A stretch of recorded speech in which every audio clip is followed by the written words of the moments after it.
Dans cette partie du sujet, il fallait se rendre compte que la réaction mise en œuvre était une réaction de Diels-Alder, et on vous pose des questions qui sont franchement des questions de cours sur la réaction de Diels-Alder.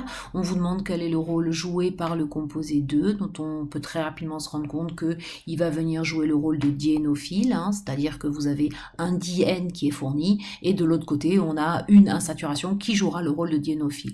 On pouvait se rendre compte que ce diénophile était intéressant, puisqu'on a appris en classe que lorsqu'il y a une double liaison CO conjuguée, on a un effet moins M de la CO qui rend le diénophile favorable, mais ça c'était pas demandé. On se plaçait dans les conditions de contrôle orbitalaire. Vous aviez dans les données les orbitales frontalières des deux constituants utilisés. En tout cas, on utilisait un modèle simplifié qui allait nous permettre de faire l'étude. Donc, il faut réciter le cours en repartant du début de la notion de contrôle orbitalaire. Je vous rappelle qu'il faut rédiger proprement les phrases, d'abord dire qu'on cherche un composé majoritairement formé et que pour ça il faut chercher l'interaction orbitalaire majoritaire, celle qui engage la HO et la BV les plus proches en énergie. Et je vous ai dit et je répète que quand vous avez la HO et la BV qui sont proposés, vous devez calculer les écarts énergétiques et montrer que c'est le plus petit qui est celui que je vais retenir. Donc on fait le petit dessin, on calcule les deux écarts énergétiques et on redémontre ce qu'on a appris. Et heureusement on tombait sur des choses classiques, c'est bien la HO du diène et la BV du diénophile qui vont être impliqués. Et une fois que vous avez trouvé quelles sont les orbitales frontalières HO et BV qui vont interagir entre elles, vous n'avez pas encore décidé où est-ce que se créent les liaisons, puisqu'on a deux possibilités. C'est l'étude de la régiosélectivité qui se met en place. Et cette régiosélectivité, il faut y répondre avec la deuxième phrase qui fait partie du contrôle orbitalaire. C'est de rappeler que la liaison se crée entre les atomes les plus contributifs.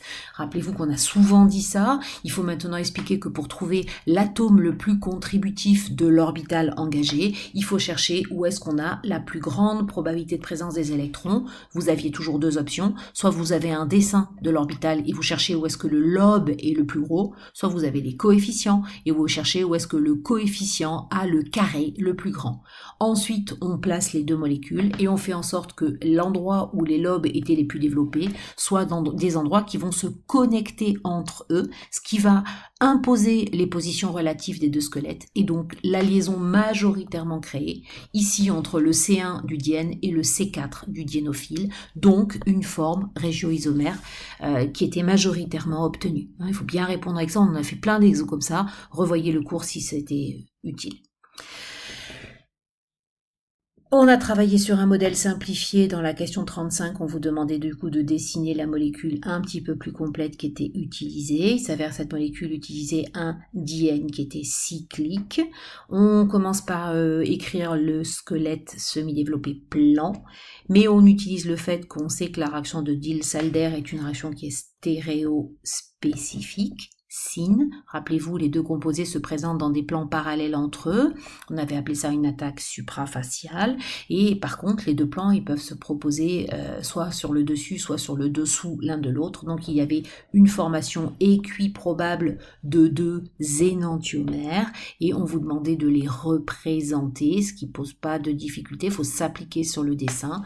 Bien entendu, quand on obtient un mélange équimolaire de deux énantiomères, on obtient un racémique. Et donc, le mélange obtenu n'a pas d'activité optique. Ce sont des questions de cours assez classiques.